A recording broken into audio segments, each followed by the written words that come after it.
算命先生给老太太选了一块兄弟，让老太太盖房子。老太太在兄弟盖的房子竟变成了风水宝地。在某一年的一个夏天，李半仙要到别的村子给人家看风水，身上带的水喝完了，路过一个村庄，想去讨碗水喝，走到村民家门口敲了敲门，打开门的是一个慈祥的老人家。李半仙恳求老人家给碗水喝，老人家就把李半仙请进了院子里。老人家走到水缸前，用水瓢给李半仙盛了水，李半仙拿到手里就要张口喝水。老人家不知道从哪里抓了一把麦麸，放到了李半仙面前的水里。李半仙看着脏了的水，心中嘀咕，如果不想让我喝水，直说就好，何必搞这一套呢？只能装作若无其事，吹开浮在水面上的麦麸，边吹边喝水。老人家看李半仙喝完了水，就想让他休息一下再赶路，两人就开始闲聊了起来。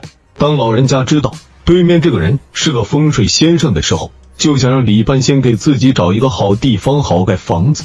李半仙没有拒绝老人家，就拿出罗盘在村边开始找。李半仙心中气老人家在水里放麦麸的事，就找了一块兄弟给了老人家。村边还真找到5个小鬼看门的兄弟。李半仙忽悠老人家说，这是块风水宝地，盖在上面可保家人平安。老人家为了感谢李半仙，将李半仙送出了很远。之后过了几年，李半仙又帮别人家选坟坑，因为天气太热，主家提过来1桶水让大家解渴。挖坑干体力的几个年轻人爬了出来，出了一头大汗，刚想喝水就被在场的一个老人叫停了下来。老人又在地上拿起了一片干树叶，用手把干树叶揉碎放进瓢里，让那个年轻人不要着急，慢慢的边吹边喝，如果喝得太猛，身体就会落下病根。李半仙猛然回想起当年老人家的做法，跟眼前的老人的做法是一样的。李半仙处理好这家的事情之后，就匆忙的往老人家赶去。看着当初选的兄弟早就盖起了房子，并没有看出有什么破败之象。李半仙以为是当年自己看错了，又觉得不太可能。正当李半仙想不通的时候，老人家抱着小孩走出了家门。看到老人家安然无恙了，李半仙心中莫名的担忧一扫而空，立即走到老人家面前跪拜了下去，说出了当年所做之事。老人家并没有责怪于他，李半仙心中不解，便问老人家是如何把兄弟变成现在的风水宝地。自从李半仙走后，老人家一辈子积德行善，之后又遇到一个高人，将老人家的5个儿子的名字都改成了阎王。5个小鬼遇到5个阎王，自然而然的都逃跑了。李半仙心中感叹，还是好人好事做多了就会有好报。老头在手术台做完手术出来，竟被鬼上了身，不认识自己的儿女。事情发生在某个医院里，发生的故事就在医院的重症监护室，病入膏肓的人都住在里面。我有个朋友也在那家医院上班，事情也是他讲给我听的。有那么一天，一个老头刚做完大手术出来，安排到重症监护室里。转醒过来的老头竟然不认识眼前的儿女，说的话很奇怪，说自己是别人，来自另外一个家庭的人，还说出了自己住的地址。儿女感觉老头可能是做手术出了问题，就去询问主刀医生。主刀医生说，重症监护室里面之前确实有这么一个人，人也刚死没几天，估计老头可能听几个人说过迷惑了。儿女听到医生这样解释，也不能听信他说的话，只好听从医生的安排，再观察几次。老头在夜里还有一个奇怪的现象，大半夜不睡觉，自言自语对着空气聊天，看着就跟对面真有那么一个人一样，还聊得很投机。这样的现象持续了1个星期。有一次，在老头身旁睡觉的老人被动静吵醒了，扭头看见病房有很多人围在老头身边，看不清那些人的长相。那些人吵吵闹闹，在病房里走过来走过去，老人被眼前的那些人吓得不敢出声，又继续躺在床上装睡。在快要天亮的时候，这些人还带走了前段时间躺在那个病床的李宗平。在儿女来看老头的第2天，老头就恢复了记忆，就认出了面前的儿女。之后老头跟身边病床老人聊天的时候，老人跟他说了那晚发生的诡异事情。那晚领走的那个人叫李宗平，之前也躺在老头睡的病床上。老头前几天不认识自己的儿女的原因，可能是被李宗平上身了。老头对之前几天发生的事没有一点印象。在那天晚上，老头正在睡觉，隐约听到身旁的老人呼吸有点困难。老头朝老人睡觉的方向看了一眼，看到一个黑影正压在老人身体上，那个黑影压得老人吸不上气，老头想大声呼救，发现自己竟然发不出一点声音。护士听到监控警报响了才匆忙赶来，老人来不及抢救就死了。老头把看见的黑影说给护士听，护士没有一个人相信，老头又把黑影的事说给了儿女。儿女听完怕老头又出现了什么问题，就去询问医生。医生说老头是手术后的个别原因，时间久了人都好了。老头又在重症监护室里住了几天，就转到了普通的病房，之后并没有发生别的怪事。而我朋友说的重症监护室是否真有灵异现象，我也不敢胡扯。男子在小树林捡了一件红色衣服烧了，半夜竟穿着老婆的红色衣裙睡觉。有一天吃过晚饭，我和李宗平相约一起在河边钓鱼，一直钓到了半夜，我们的肚子开始咕咕叫了起来。我想着把钓到的鱼烤2条吃，让李宗平去小树林捡点树枝来生火。李宗平在小树林里正在拾树枝，突然被一个红色东西吓住了，走到近前才看清是一件红色衣服。我把用树枝都架好了，李宗平才抱着树枝从小树林里走了出来，红色衣服也被他拿了出来。李宗平用打火机把红色衣服点燃用来引火，我也没想那么多，看着李宗平把红色衣服点燃了，火升了起来。我们两个看着鱼在火上烤着，就开始闲聊起来。李宗平聊着聊着就不吭声了，就我一个人在说话。我并没有发现李宗平反常的样子，鱼还没烤熟，他伸手就抓了上去。他也不嫌烫嘴，把那半生不熟的鱼放到嘴里就开始吃。我怕李宗平再吃出毛病来，一把抢过那条鱼不让他吃。李宗平见我抢了他的鱼，就跟我撕扯起来。这时我才看清这货有点不对劲，李宗平像是癫痫发作了，整个人都丧失了理智。我费了好大的力气才把李宗平拖到车里，这货在车里仰着头吼叫，我准备把他送到医院，又看见这货竟睡着了，想着应该是没事了，就送他回到了家。把这货送到屋里，我也安心回了家。李宗平躺在床上就睡得跟死猪一样。半夜他老婆被屋里响动吵醒了，看见这货不知道在柜子里找什么，把柜子里的衣服扔得满地都是。他老婆问他在找什么，这货也不回答。李宗平在柜子里找到一件他老婆的红色衣裙，就把衣裙穿到自己身上了，接着又穿着衣裙躺在床上呼呼大睡。他老婆看这货又睡得跟死猪一样，也没再管他，也睡觉了。第二天早上他老婆起来，发现这货不知道跑哪里去了。李宗平的老婆就来到我家问有没有见李宗平，还问了昨晚李宗平都干了些什么事。我就开车拉着李宗平的老婆到了我们昨晚钓鱼的地方，在那片小树林还真发现了这货。看见李宗平跪拜在一棵大树跟前，树上还挂着他老婆的红色衣裙，2只脚都磨破了皮，能看出这货赤脚来到了这里。李宗平的老婆就急忙上前查看，轻轻一碰，这货就往地上倒了下去，浑身冻得发紫。我把这货扛在背上往外走，李宗平的老婆原本还想拿走那件红色衣裙，我感觉这衣服有点邪门，就没让他拿走。李宗平被送到医院醒了过来，只记得昨晚烧了一件衣服，其他的事情一点也没有印象。你相信有前世今生吗？男子因为梦见自己的前世，记得上辈子的仇人，于是今生再次做出与前世同样的决定。大家好，我叫李中平，在市区开了一家心理诊所。我想讲几个我接诊过程中听来的事。在讲故事之前，我想问一下大家，是不是时常有一种这样的感觉，当你在做某件事的时候，突然觉得自己曾经做过，当你看到某个场景的时候，也会觉得似曾相识的来过，但是这种感觉虽然强烈，却回忆不起到底是发生在何时何地。这种感觉就叫既视感。有人说这是一种预知，也有人说这是前世记忆的延续。我今天要讲的故事就是关于前世记忆的。在这里，为了保护当事人的隐私，我会用化名，就叫他彭先生吧。他是位艺术类工作者，在到我的诊所之前给我打过电话，是关于一个困扰了他很久的梦境。第一次见他的感觉就是憔悴，他人有些消瘦，戴着黑眼圈，很是沉默。我们简单寒暄了几句，便进入了正题。他说他10几年来一直被一个梦境困扰。你在电话里说你最近一直被一个梦境困扰，是吗？不是最近，是10几年来一直做同样的一个梦。你是说10几年都做着同样的一个梦？这提起了我的兴趣，至少在我接触过的人中，还没有人能10几年做同样的一个梦。他沉默了一会儿，应该是在考虑怎么讲他的梦。他端起了眼前的水一饮而尽。他说，关于那个梦，最初并不清晰，但是同样的梦境在不断的重复下，他还是逐渐记清了梦里的一些细节。他说，那是一个战乱的年代，战火蔓延到了他所在的村子。为了能活命，他带着新婚妻子逃出了村子。他能想到的安全的地方就是逃到山里去。一路上两人不敢有所停歇，一直跑到了山顶才敢停下来往村子里看。我们总算安全了，可是我们的家没了。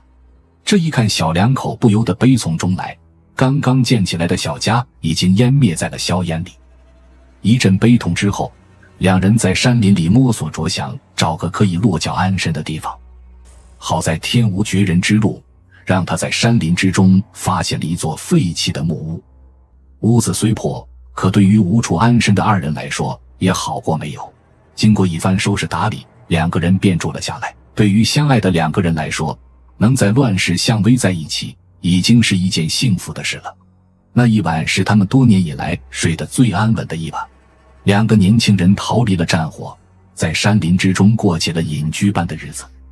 就在两人安然地度过一些时日后的某一天，两人正在屋里吃饭，忽听得有人敲门。他谨慎地把门打开了一条缝，看到敲门的人就是一愣。那人长了一脸的凶相，有些邋遢，身上和脸上还有一些干了的血迹。能让我借宿一晚吗？看到那人面相不善，他原本打算把他拦在门外，可那人径自地推门进屋，坐到了饭桌前。看到桌上的饭菜，也不客气，拿起筷子就吃。当那人吃饱喝足了，说自己战乱没了去处，又受了些伤，要暂时住下来休息一下，也不会太打扰他们，只要有块睡觉的地方就行。看那人相貌虽然凶恶，可说起话来倒也客气，而且荒山野岭的也再没去处，就只能收了他，让他睡到桌子上。这一宿他睡得很是不安稳，几次起身看那人动静，好在除了一些吵人的呼噜声，那人也没啥别的举动。你脚伤还没好，还是留在家里吧，我很快就回来，你一个人注意安全。第二天一早，因为家里没柴烧了，必须得去林子里捡一点回来。因为把妻子独留在家里不放心，他只捡够了当天用的柴，便急忙地返了回去。可就在他刚到门口的时候，忽听得屋里传出妻子的呼救声和不可描述的声音。他心说不好，怕是那人在对妻子无礼，便丢下柴火飞奔进屋。进屋一看，果不其然，那人赤着身体，正用烧火棍对妻子无礼，做出了不可描述的事情。他气愤到了极点，抄起了随身的斧头，卯足了力气向着那人就劈了下去。那人没有做出任何的反抗，就栽倒在了床上，鲜血不断地从他额头的伤口里流出来。关于彭先生的梦，他只讲到了这里，因为他10几年来每次做这个梦都会在看到那人血肉模糊的脸时惊醒过来，还有妻子被那人强行打扑克露出痛苦并快乐的表情，深深地刺痛他的心。彭先生非常迫切地想要让我帮助他，我就在心理学层面关于梦境的产生和他进行了疏导。梦境只是我们在睡眠中大脑产生的神经中动而构建出来的虚拟场景，不断出现的梦境也是人类自己潜意识希望它再次出现。我昨天见到了他。可他突然打断了我的说话，他说他见到了在梦境中被他杀死的那个人。彭先生说他昨天在街上走的时候，有一个人和他擦身而过，那个人身上有一种让他熟悉又恐惧的气息。他追上了那个人，看见了他的样子，竟然和自己在梦中杀死的那个人一般不二。就在那人额头被斧头砍伤的位置，有一块红色的胎记。我给彭先生做了一系列的心理测试，他除了有些睡眠不足，没有任何的心理问题。我也并没有能帮上他的忙。他的经历让我想起了一个研究玄学的朋友关于梦境的解释，在他看来，梦境有一部分是前世的记忆。然而在1个星期后的一天，昨夜我市发生了一起入室杀人案，凶手彭某趁死者熟睡时潜入死者家中，用随身携带的斧头将死者杀害。彭某在作案之后就去了附近的派出所自首，让我吃惊不已的是，新闻里的彭某就是曾经到我诊所求助的那个人，他杀人的动机竟然是因为那个梦境，而我也为没能帮到他而多少有些愧疚。也许关于梦境我的解释过于肤浅了，这也是我至今仍在追溯的课题。如果让你在爱情、青春和生命之间选一个，那么你会怎么选呢？我想这永远不会有标准答案的，因为每个人心中所追求的东西是不一样的。这天，寡妇金莲在外逛街的时候，突然看到了一个熟悉的身影，于是金莲就跑过去，偷偷地看了那个男人一眼。结果这一看，竟发现那人和自己的死鬼丈夫年轻时长得一模一样。守寡多年的金莲再也压制不住自己的那颗躁动的心，就偷偷地跟了上去。最后看到那人走进了附近的一所学校，经过金莲一通打听之后，才知道那人叫李中平，而且是他们学校的高材生，才刚满20岁。这不由得让金莲春心荡漾。自那时起，除了日常起居，金莲唯一的爱好就是出去偶遇李中平。最近好像老是有一个大妈在跟着我，然而她还是被细心的李中平发现了，因此李中平出门的时候就不再去之前的步行街。金莲发现李中平不再在这里出现后，她就意识到自己已经被发现了，她十分的难过，毕竟自己已经年老色衰，配不上年轻力壮的李中平。这天晚上，金莲出去散心的时候，却突然遇见了李中平，两人一对视，她想说些什么，却又说不出口。一想到两人的差距，金莲就一脸痛苦，连忙就捂脸逃开了。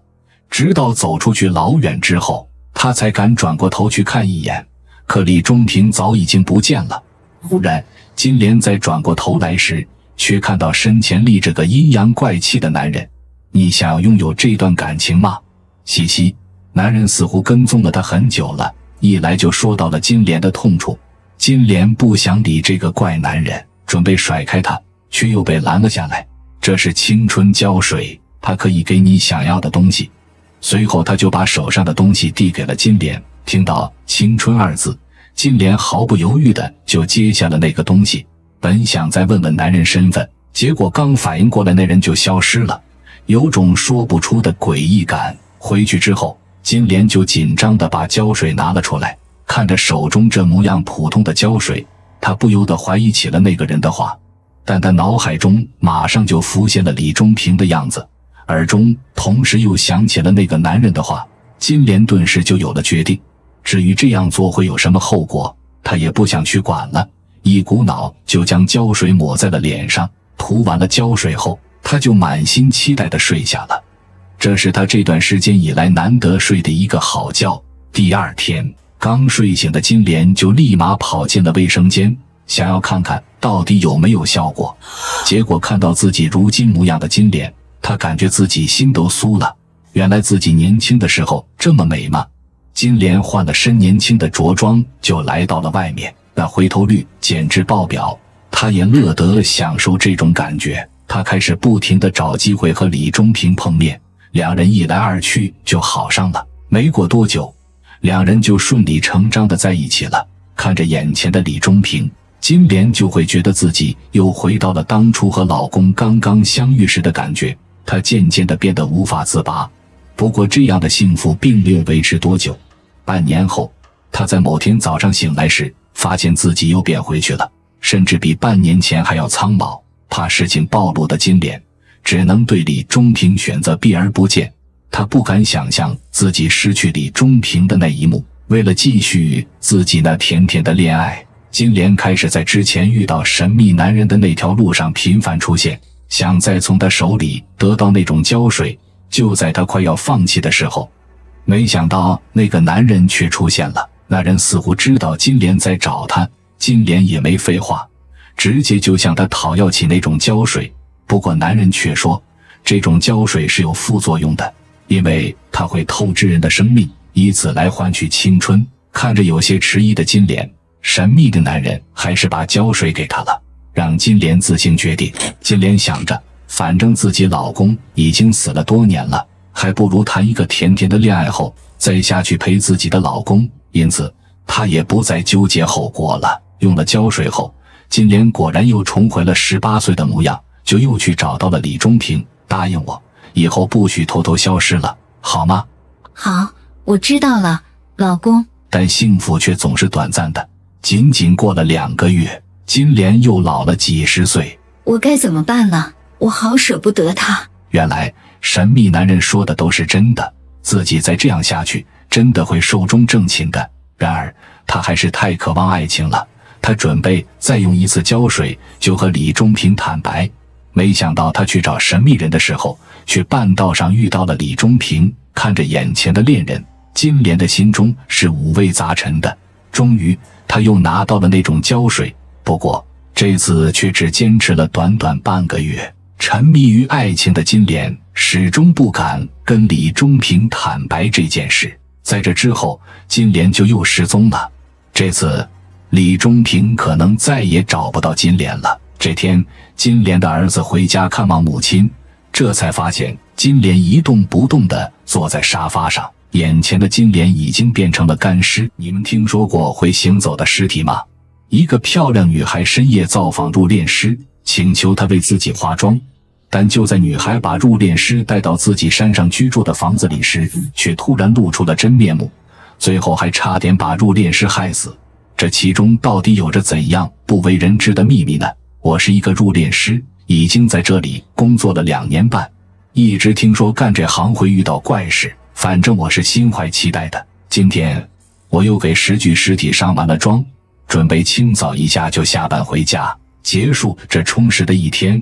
就在我刚出门的时候，突然背后不知道什么时候站了个人。对不起，对不起，我不是故意吓你的。那个女孩说她叫阿珍，看着跟我年纪一般大，她似乎是有事相求。我听说你是化妆师，我想让你帮我化个妆。听完阿珍的诉求后，我顿时觉得奇怪，怎么会有人找入殓师化妆的？为了打消我的疑虑，他就跟我解释了一下，原来他是因为要结婚了，而自己又没有钱，这才出此下策。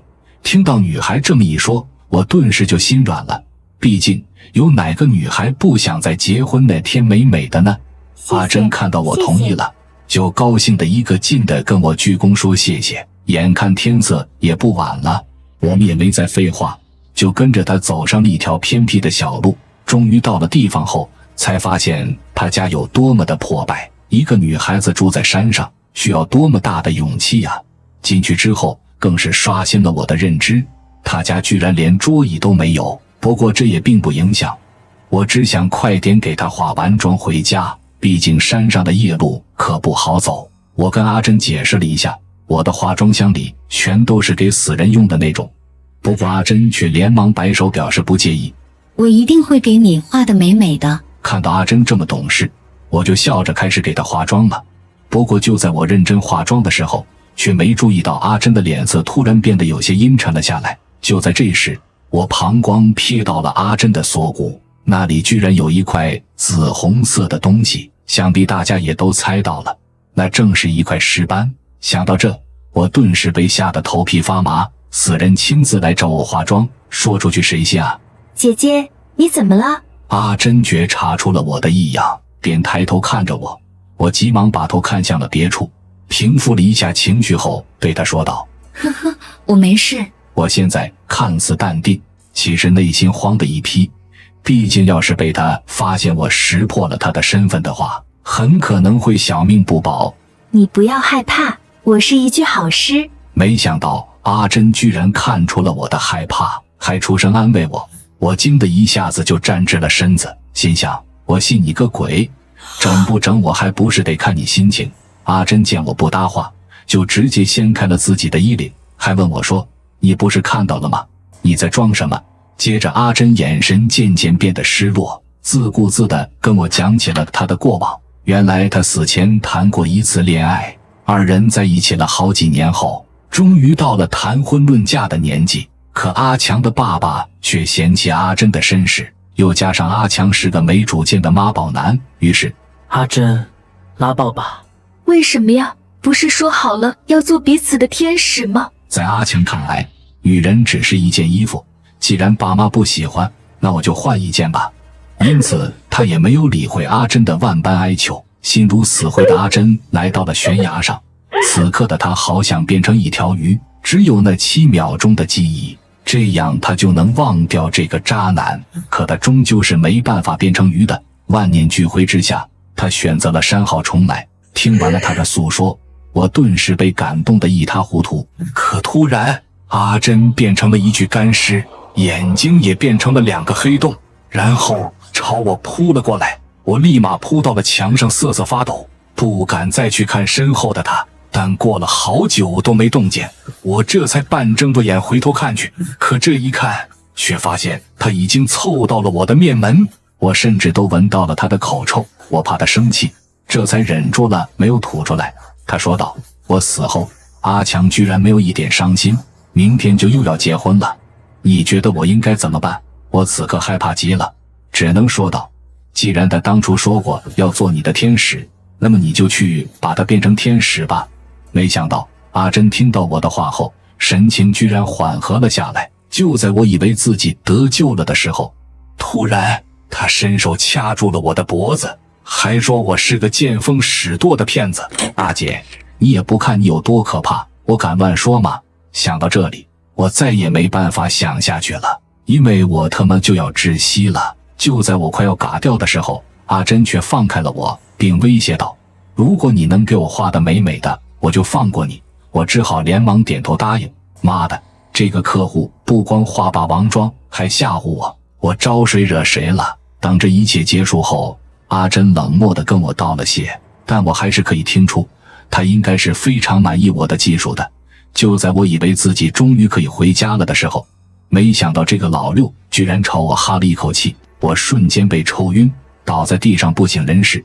当我再次睁眼的时候，已经是第2天上午了。我连忙起身查看，没想到我居然又回到了停尸房，而且旁边还停着一具尸体。我站起来一看，这尸体不是阿珍，还能是谁？看着他脸上的妆容，我才意识到昨晚发生的一切都不是梦。想到这，我哪还敢待在这里，连忙拼命地跑了出去。我回到家后，立马被电视里的一个新闻吸引住了，说是有个叫阿强的新郎在结婚这天，突然眼球变成了纯白色，抄起棒子就给了新娘一棒，然后就从楼上跳下去删号了。故事发生在2007年，地点是安徽省池州市祝家乡的一个村子里。那天上午，牛妈早饭都没吃就忙着下地干活来了。她从小到大没学到啥本事，挖田的技术倒是干得炉火纯青的。然而今天她才刚挤锄头下去，锄头就碰到了一个坚硬的东西。看着这块乌漆嘛黑的玩意，牛马的心里顿时一惊，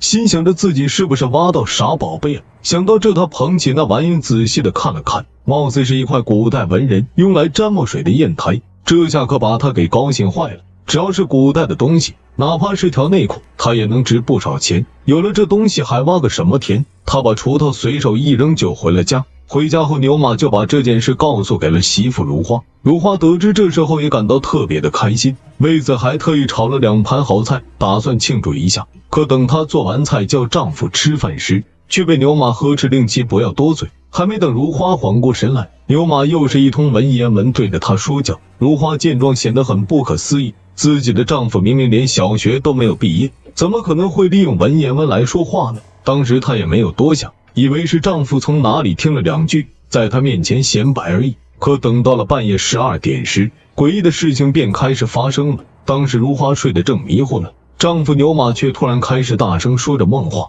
被吵醒的如花看到丈夫翻着白眼念文言文，心里顿时就感到一阵毛骨悚然。就这样，从牛马挖到砚台那天起，她就再也没有去过地里干活了，每天就这样背着手在村里闲逛，时不时开口用文言文骂一骂路过的村民。得知丈夫整天在村里四处骂人后，如花气的质问牛马这日子还过不过了。可令她感到意外的是，牛马头也不回的表示要把她给休了。这话当场就把如花给气哭了。她觉得丈夫变成这样一定是那砚台捣的鬼，于是她便找到了村里算命的先生三姨。得知了事情经过的三姨便趁牛马午睡时叫来了几个村民，用绳子把他给捆了下来。被弄醒的牛马见状，对着这几个村民又是一顿文言文输出。在三爷的吩咐下，牛马被绑在了屋外的一个柳树上，并且还在他的周围弄了一圈香灰。而在这个期间，牛马嘴里的文言文就一直没有停过，越说他的脸色就越狰狞，恨不得下一秒就直接暴毙而亡了。看到这一幕，三爷把那砚台掏出来，问牛马走还是不走。见牛马没有接话，他就表示要把这玩意儿给砸了。三爷这话才刚出口，牛马顿时大吼了一声不可，口水都因此而飞了出来。随后他说自己可以离开，但是这砚台必须要放回原来的地方。说完，他的头一歪，整个人就昏了过去。三爷见状说牛马这会已经没事，随后他就让一旁的村民给牛马解了绑。等牛马醒来后，就开始不停的呕吐。三爷说这是正常现象，说牛马是被这砚台的原主人给上了身。这事过后，牛马真的就不再咬文嚼字了，但身体却变得不如以往，干不了重活不说，还经常咳嗽，并且时不时还从嘴里吐出来几口墨水。当赌毒遇到赌鬼是怎样的体现？男子为了赌这个字，最后连自己的命都赌进去了。每年放暑假，我都会到奶奶家住一段时间。我小叔从没结婚，还和爷爷奶奶住一块。每年这个时候，我都会缠着他给我讲故事。他总是有说不完的离奇鬼事，直说的我一身冷汗。虽然害怕，但我每次还是忍不住让他给我讲新的故事。这次的故事是关于他们村上赌鬼的，叫赵二全，村里人都叫他二麻子。赵二麻子从小就爱看老一辈人推牌九、打麻将。婚后由于家境殷实，闲来无事的二麻子竟和村里的一群二赖子混在了一起，一来二去染上了毒瘾。老婆哭爹喊娘的让他戒赌，为此两人没少吵过架，但二麻子依旧我行我素。最后老婆一气之下带孩子回了娘家，便再也没回来。二全，你这小子还不赶快把媳妇接回来，你还要混账到什么时候？爹，我和大狗、傻强说好了要打牌的，我媳妇也就瞎闹闹，过阵就会回来的。他爹几次三番劝二麻子把媳妇接回来，但是二麻子自觉地拉不下脸去媳妇家认错，更何况他白天赌到黑夜，哪有时间去理媳妇的事情。看着情形，知道这点家业早晚得败光，老爷子万念俱灰，也怪自己没管好儿子，一时想不开喝农药自杀了。二麻子倒也不在乎，没人在耳边叽叽喳喳，自己反倒清静，饭可以吃不饱，可要是一天摸不到头子，真是会钻心的难受。二麻子，老婆跑了，老爹走了，你倒好，这日子反而过得比以前还舒坦。嗨，别提了，老有人在我耳边叨叨，现在终于清静了。不过这二麻子口中的清静日子可没维持多久，情形也正如他老爹死前所料，不消半年功夫，家里的那点家底便全部败光了。没了钱的二麻子四处借钱，从亲戚到街坊，十里八乡借了个遍。二麻子，看在你揭不开锅的份上，我先借你点，你可得按时还。好的，谢谢，一定一定。但二麻子拿了钱，并没有像他承诺的去谋一份差事，而是再次去赌场瞎混，借来的钱很快又挥霍一空。真到了还钱的期限，债主们纷纷上门要债。二麻子，你可别耍无赖，这钱你可拖了好几个月了，今天必须给我还出来。三叔，你看我这样子像有钱的吗？而二麻子便耍起了无赖，能拖则拖，实在拖得久了，干脆就不认账，反正自己身上确实一个子儿都没有。到最后，二麻子干脆将长凳往门口一架，菜刀放在脚边，摆出一副死猪不怕开水烫的架势。我二麻子是真还不上各位的钱了，要钱没有，要命一条。各位要是觉得不解气，我这有把菜刀，你们要不就一刀砍了我，我绝不还手。要债人看他这个样子，知道这钱是要不回来了，也就不上门了。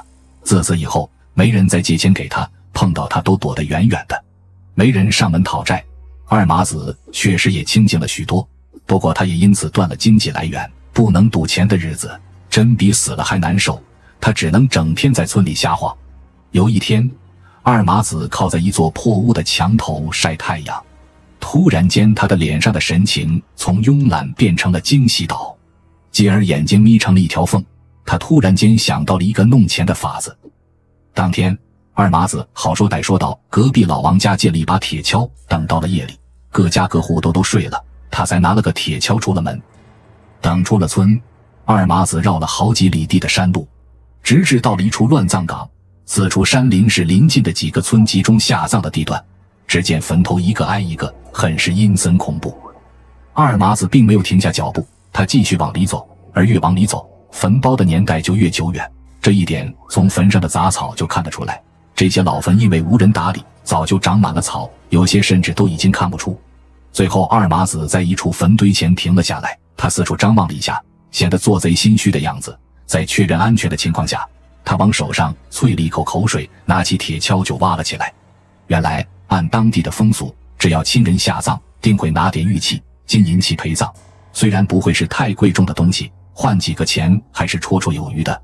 而二麻子不敢拿新坟下手，怕被人发现打一顿，所以专找这种没人打理的老坟。就这样挖了半宿，开了几个老坟，除了几枚长满铜锈的铜元，便再无收获，自己却也没少吐。这种老坟特有的腥臭味可不是一般人能消受的。二麻子也是毒瘾缠身，不然给他几个胆也不敢做这事。越挖越心灰意冷的二麻子一屁股坐在地上，嘴上也开始骂骂咧咧。他妈的，挖了半天连个屁也没挖到，还把老子我累得半死。本想能多少挖点啥出来，如今惹得一身腥臭，自己还累得半死，愣是没见着一件值钱的东西。正当二麻子准备要走的时候，他的后面突然传来了一个声音，那个声音非常缥缈空洞，二麻子瞬间就认定背后肯定是个不干净的东西。年轻人，这边来。二麻子微微转头，用余光向后瞥了瞥，果然在身后的一座坟堆的前面能隐约看见坐了一个人，那个人周身微微冒着白光，在这夜色里显得格外醒目。二麻子的心从后背一直凉到了屁股蛋子，心想这回是撞鬼了。他想假装没听见，然后偷偷溜走，于是欠了欠身子，站起身来准备离开。不过那个声音并没有放过他的意思。还想走吗？你觉得能走出这林子的话，就尽管试试，还是乖乖到我这来吧。他警告二麻子别妄想能走得出这片林子，让他乖乖的去他那边。二麻子僵直的站了好一会儿，虽然他还是想立刻离开，可是脚已经沉重的无法向前迈开一步，最后只能硬着头皮转了身。没走几步，二麻子走到了坟前，他终于能看清坟前坐着的这个人的模样。呵呵，坐下吧。目前坐着的是一位老者，身穿寿衣，很容易就能联想到此人便是他身后的这座墓的主人。不过刚刚在远处看到的浑身微微发光的情况已经不存在了，眼前的老者看起来更像是一个活人。老人把手一摊，让二麻子在他对面坐下，面带微笑，并没有什么敌意。二麻子悬着的心稍稍放下了些。二麻子按老人的意思在老人的对面坐了下来，但还是不敢正脸看他，只用余光打量老人，一眼就看见老人右手的小指和无名指断了一截。当年赌钱还不上钱，就得拿手指抵债。二麻子正在纳闷，老人微微一笑，他看出了二麻子的困惑，说出了自己断指的原因。原来老人两个手指皆因还不上赌债被人砍断的。原来坐在对面的老人家也是个视赌如命的主，一种对于同类的亲切感让他放下了戒心。而老人则继续滔滔不绝地讲他的赌博故事，只听得二麻子啧啧称奇。只可惜我赌了大半辈子，最终也落了个妻离子散的下场。自下葬以来，更是没人过来上过坟，以致荒废于此。当谈及自己身世时，老人则明显失落了许多。原来生前也算是个大户人家，竟也落得家财败尽、妻离子散的下场。这些说给别人听，最多也是个唏嘘感叹。可二麻子听到这，更有一种感同身受的凄凉之感。不过，这种失落的气氛并没有维持多久，老人开始用一种贪婪的眼神看着二麻子。老人突然说出了二麻子这些天来魂牵梦绕的一句话：要不咱俩来赌一把吧？赌一把？可是我现在身无分文。二麻子先是一愣，不过囊中羞涩的现实让他低下了头。他提出自己早就没钱再赌。老人似乎早有预料，他知道二麻子没钱，他要的是另外的东西。你放心，我要的不是钱，我也知道你身上没半毛钱。我要的东西你身上就有，我要的东西是你的命。而当他说出自己所要的东西后，吓得二麻子差点尿了裤子。我的命，求求你饶了我这条狗命，我以后再也不敢到这边来挖坟了。二麻子一听要他的命，赶紧跪地求饶，之前对老人产生的一丝好感荡然无存，这老人终究不会放过自己。二麻子把头磕得咚咚响，老人也不言语，可突然间二麻子感觉身前多了什么，抬头一看，竟是几张100元大钞。你也别跪了，我自然不会一下子要的，了你的命那有啥意思？这500元就当我给你的见面礼。原来这500大钞是老人给二麻子的见面礼，他也叫二麻子赶紧起身，自己并不是真要杀他。二麻子便按老人要求起了身，愣愣地看着地上的钞票，却不敢去拿。虽说他是赌如命，可并不是说他不爱命，命没了就啥都没了的道理连傻子都知道。但马上二麻子像是意识到什么，眼中突然有了亮光。自己的命可以分年月日，这老人家也没说一口气就要一条命。冷静下来的二麻子也终于开了窍。你说赌命是怎么个赌法？咱们就用最简单的头子比大小，我赢了要你1个月阳寿，要是你赢了，我给你200，怎么样？老人微微一笑，说出了赌局的规则。听到这些，二麻子满心欢喜，他一下子忽略了失去阳寿的恐惧。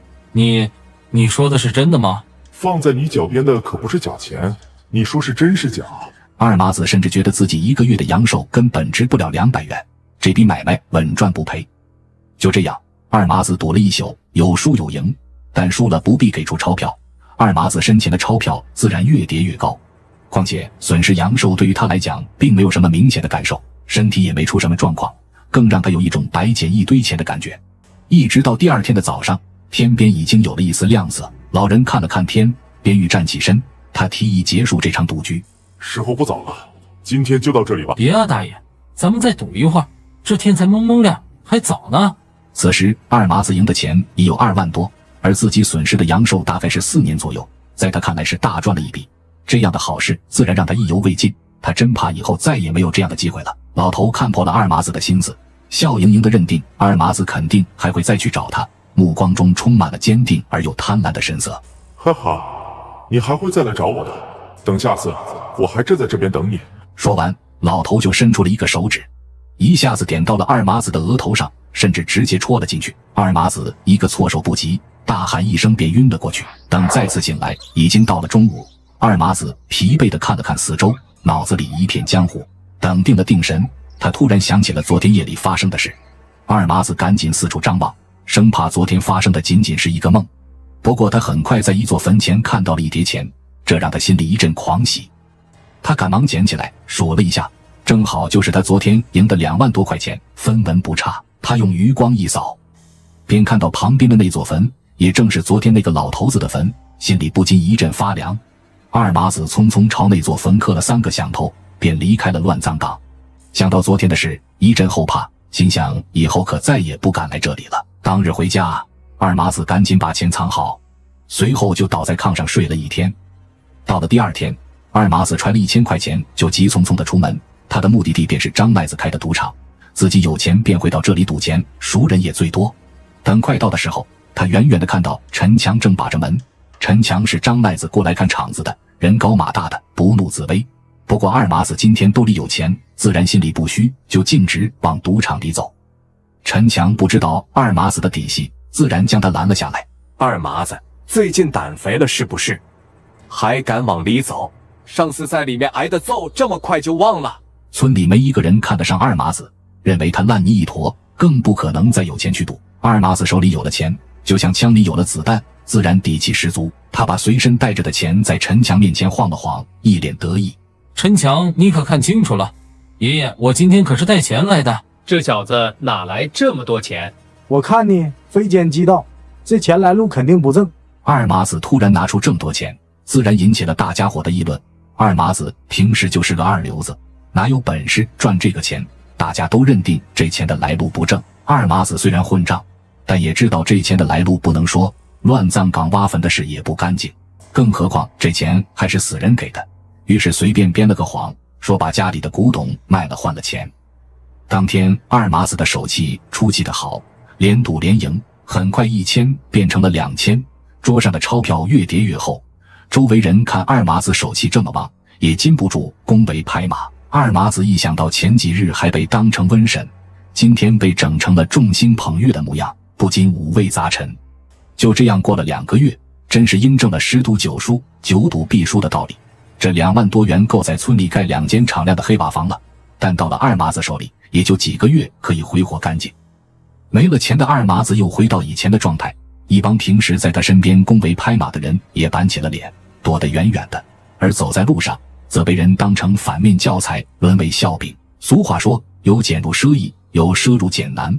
二麻子过了一段挥霍无度的日子，如今又回到身无分文的状态，自然浑身不自在，再加上毒瘾缠身，有好几次他想再回乱葬岗的那座老坟，临到最后还是害怕的情绪占了上风，又缩回了屋里。终于有一天，二麻子实在是饿得不行了，心想与其饿死，倒不如再去搏一把。于是趁着天黑，二麻子再次摸进了那片乱葬岗。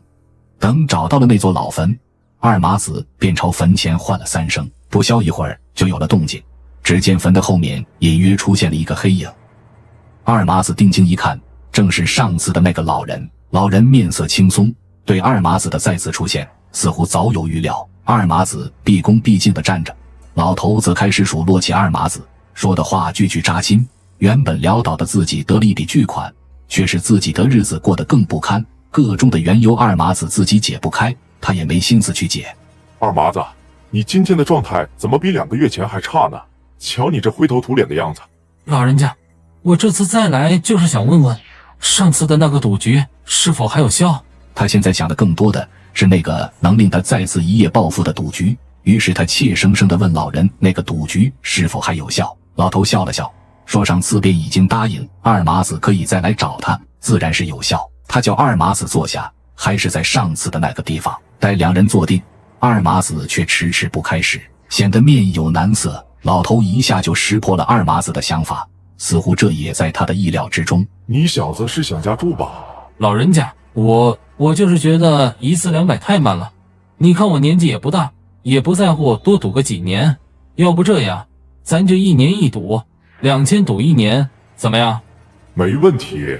既然老头子把话都说破了，二麻子也少了顾忌，把自己的想法全盘说了出来。相比前一次，这次二麻子可算是狮子大开口。老头倒不在意二麻子加注的想法，冷笑一声，给二麻子提了个醒。他知道二麻子会加注，但没想到会加这么大，而二麻子也显得局促不安，但却没有改变主意。正是前些日子他连输了一大笔钱，这次他就是急着筹钱去翻本。看二麻子并不打算改变主意，老头的表情突然变得极其不耐烦，眼神极尽冷漠。他看着二麻子，像看着个死人。那我们开始吧。就这样，头子在地上翻滚着，可是今天的运气和上次简直天差地别。麻子就一直输，几乎没有赢过，但是他越输心里越气，就越想翻本。2粒头子像是长出了无数的藤蔓，藤蔓越长越多，将二麻子的整个人包在里面。他挣脱不掉，也失去了理智。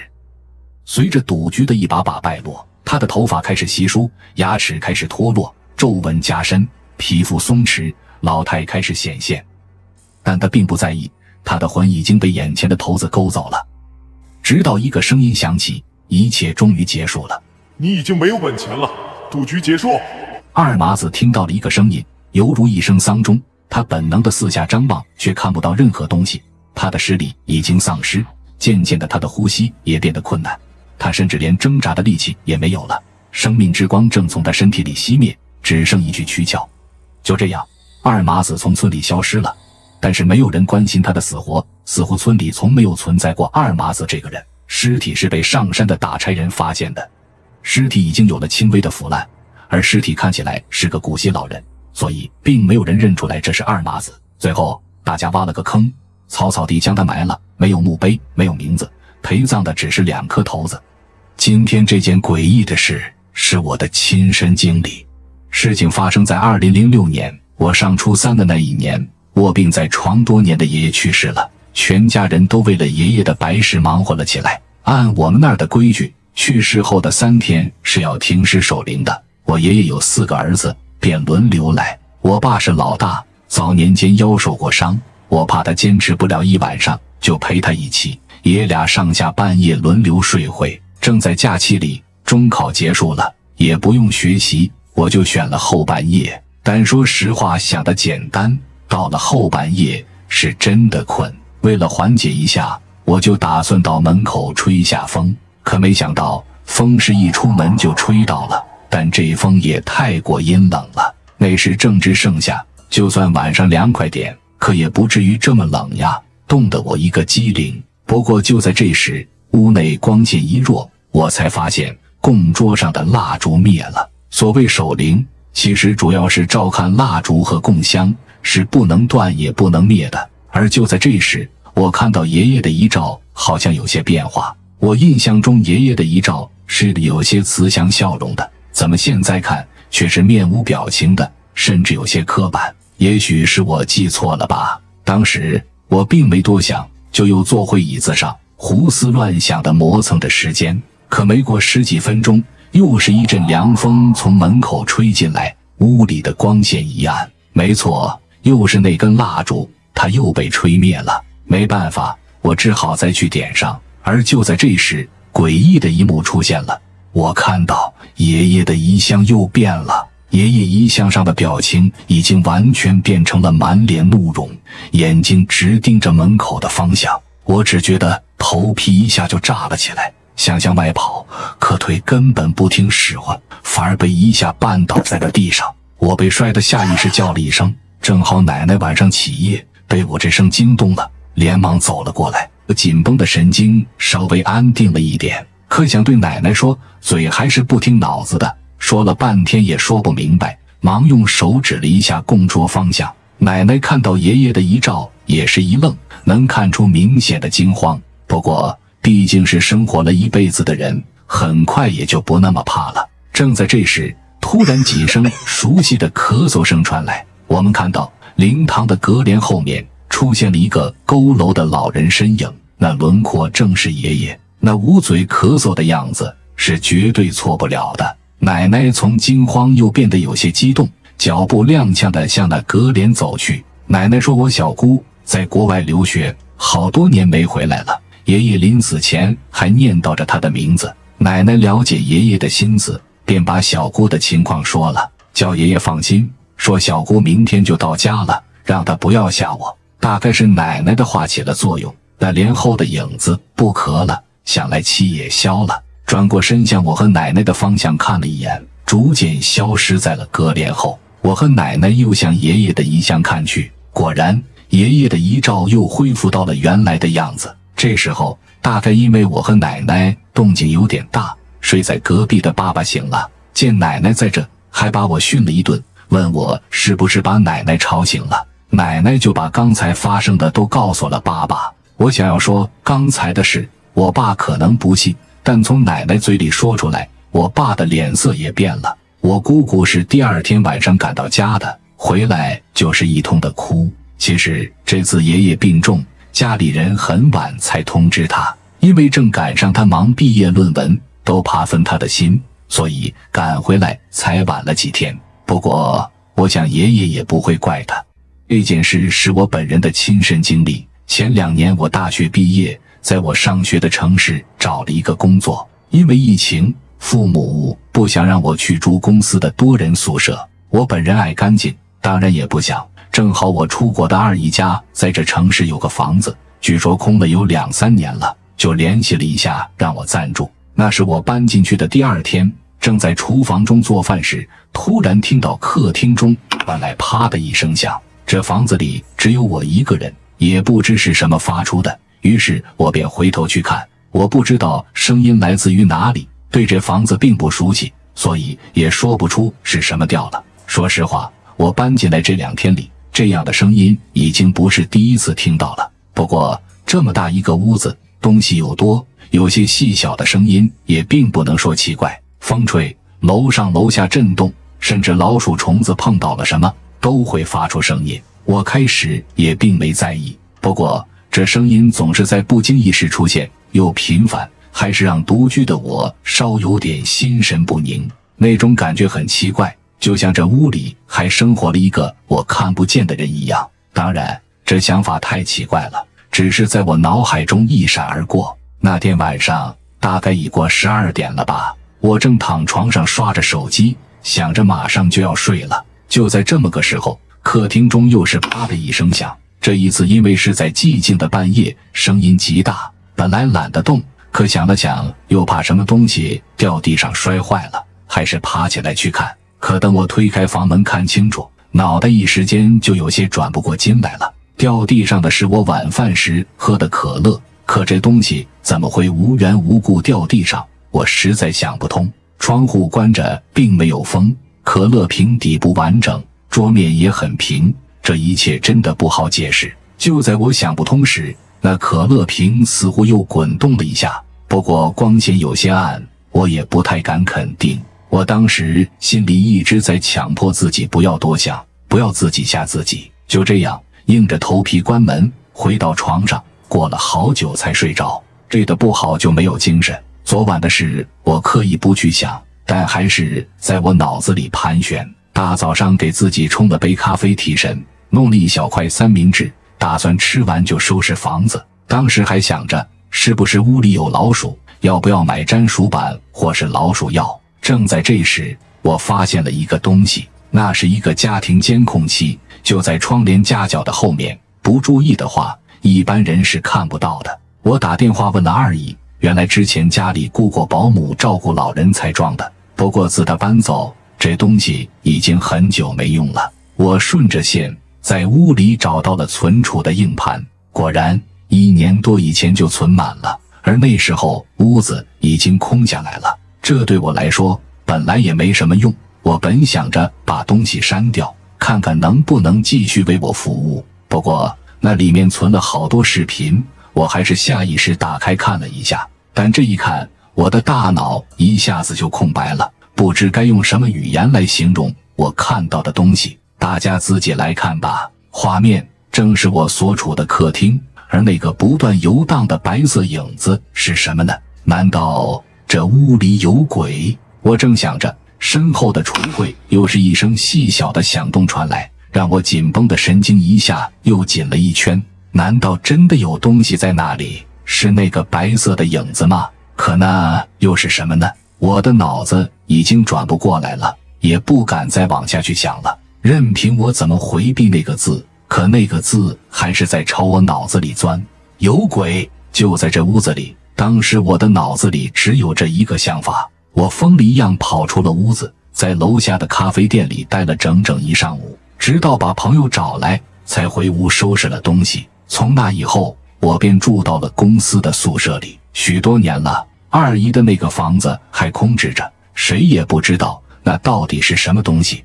一切的起因都是在这个四眼身上。四眼为人性格孤僻，不爱与人打交道，经常因为业绩被上司批评，时常替别人背黑锅，公司同事也看他不顺眼。有一次因为工作上的事，四眼又被领导骂，我见四眼低头进了卫生间，就想进去对他说句安慰的话。我刚走到卫生间门口的时候，却听见里面传来四眼的叫骂声。我悄悄把门打开一条缝，没想到看到另外一个样子的四眼。只见四眼正狠狠地咬住自己的手腕，眼中透露着凶狠。他从卫生间出来，又变回了原来的样子。在吸烟时，我对李宗平讲了在卫生间发生的事。四眼表面平常都是一副窝囊废的模样，没想到外表下却是一个阴险毒辣的人。那天我在沙发上正在看电视，李宗平给我发过来一条短信，领导在回家的路上发生了车祸，人没有大碍，只受了一点轻伤。我和李宗平第二天在公司楼道聊着天往前走，四眼和李宗平迎面走来，撞到了一起。李宗平故意撞了四眼一下，想找他的麻烦，我看是不对，赶忙上前把李宗平拉到一边。我又朝四眼的位置看了一下，见他看着李宗平眼睛里起了杀意，我劝解李宗平以后别找他的麻烦，担心四眼会做出什么极端的事情。下班李宗平叫我一起去医院看望领导，在医院看到领导躺在病床上，身体只轻微擦伤，并无大碍。我们就问领导到底发生了什么事情，无缘无故怎么会出车祸呢？领导说下班他开着小车在回家的路上，路边不知道从哪里窜出来一个东西，直接跳到了他的车盖上。那东西猴子不像猴子，小孩不像小孩，张着嘴巴就向他扑了过来，扑到身上就是一顿乱啃。在惊慌失措中，车子就冲向了路边栏杆上。我和李宗平互相朝对方看了一眼，不太相信领导说的事情。谁也说不清楚领导那天遇到了到底是什么。李宗平把我送到我家小区门口，也回了家。在夜里2点多，我被电话吵醒了，接听电话是李宗平打过来的。李宗平在电话那头扯着嗓子呼救，说有个小鬼想要杀了他。我不清楚发生了什么事，出门打个的就去了李宗平家。我到门口敲了敲门，看到李宗平的样子，我也吓了一跳。他像是刚打过架一样，浑身都挂了彩。一进门我就问他怎么成了这副鬼样。李宗平说他回到家就钻被窝睡觉了，睡到半夜被窗户的玻璃碎了一声惊醒，就见一个东西就朝自己扑了过来。他说的那个东西就跟领导见过的那个东西一样，那小东西抱着他的脸就开始啃，他抬手就把那个小东西甩了出去，那小东西跟狗皮膏一样甩都甩不掉，又朝他扑了过去。李宗平就想往外跑，那小东西趴到李宗平背上不停地乱咬，他用了好几次办法都没能把那小东西甩下去。他刚出了房门，那个小东西被一道金光照了一下，慌忙地逃跑了。听到李宗平说到这里，我无意间向卧室方向看了一眼，在卧室旁边有一尊关二爷，李宗平抽空都会给关二爷上香。这事若是放到平常，我可能会不太相信。看到李宗平浑身的伤痕，结合领导出的车祸，我不得不相信了这件事。我害怕他身上的伤口恶化，就带李宗平去了医院。到了第二天一早，李宗平和领导都请了病假，我去了公司上班。在公司里看到4眼异常的兴奋，我回想起他看李宗平狠毒的眼神和在卫生间对领导咒骂的事。下班我就尾随在4眼的身后，看到他进了一家超市，我没往里面进，就在外面一直等着4眼出来。他从超市出来买了一些零食和玩具，他买的这些东西让我感到很可疑，因为我对他的个人背景做过调查，一个人独居，是个单身。我跟在他的身后，看到他停下了脚步，4眼扭头往身后看了看，我慌忙地躲在了墙角。他可能发觉身后有人在跟他，我没能有勇气再继续跟下去了。直到现在我都没能弄清楚袭击领导跟李宗平的东西到底是什么。你相信风水吗？风水大师为去世的老人找了一块坟地，却不料3个儿子死的死，疯的疯，这其中到底发生了什么？这件事发生在1998年辽宁省锦州市的一个小山村里。这天村里的李中平去世了，老人家有3个儿子，但去世的时候3个儿子都不在身边，寿衣和棺材都是村长给张罗办的。当3个儿子听到死讯赶回来时，已经是2天以后了。而这时兄弟3个却因置办棺材和寿衣的事摊上吵得不可开交。正当兄弟3人为了自己少花点钱打的嘴炮时，一旁的村长实在是看不下去，就说道：还不抓紧给你爹找个风水好的坟地，好保佑你们发财。3个人一听到发财，眼睛里直冒光，心里都打着各自的小算盘。他们都听说过把去世的老人埋个好风水就能保佑儿孙发财的事，于是兄弟3人便找到村里有名的风水先生崔瞎子，决定拿出重金求他给父亲找个风水宝地。而这崔瞎子也是见钱眼开，立马答应3个人一定给找个能发大财的金钱脉，还跟兄弟3人讲了一大堆玄乎的风水理论，听着3人心服口服。3个人想着把自己爹埋进去，后半生就能大富大贵，心里都乐开了花。而崔瞎子却说，再好的地方可不是在家就能找到的，需要亲自去一趟才能定下来。于是兄弟3人赶忙央求崔瞎子费心走一趟，给自己的爹找个最好的。于是崔瞎子便带着3人来到了后山。崔瞎子说，这山可不一般，这是清朝皇室发迹的地方，确实有几处上好的金钱脉。到了之后，兄弟3人也不敢说话，就见崔瞎子站在山坡上贴了半个小时，又找了几处地方的土挖出来闻了闻，大概折腾了2个半小时。崔瞎子指着一块向阳的坡地说道，就是这里了。见金钱脉定了下来，3人都乐开了，慌匆匆地下山，把父亲的白事继续办了下去。后面的事也办得非常利索，很快就把棺材抬到了选好的坟地。兄弟3人一起动手，没一会便把老爹埋了起来。而老李头的一生就此画上了句号，变成了一个黄土堆下来的坟头，连墓碑也没立上。事情过去3天以后，老二媳妇慌慌张张地跑到老大家里，起初老大以为是老爹留下的东西分配不均来闹事的，可没想到刚进门，老二媳妇就传来一个噩耗，说老二在村西头的小河里电鱼电死了。虽然兄弟3人经常闹病，但出了这样的事，作为老大的不管也不行，于是便开着农用车带着老二媳妇往事发地点赶去。因为着急开得太快，再加上又喝了点酒，迎面过了一辆卡车，躲闪不及，2辆车就直接撞在了一起，而老二媳妇在猛烈的撞击下昏死了过去，10几分钟后才慢慢的醒了过来。可没想到竟看到了这样的一幕，只见老大的身体和脑袋整个都被挤扁了，满身伤，当场就去世。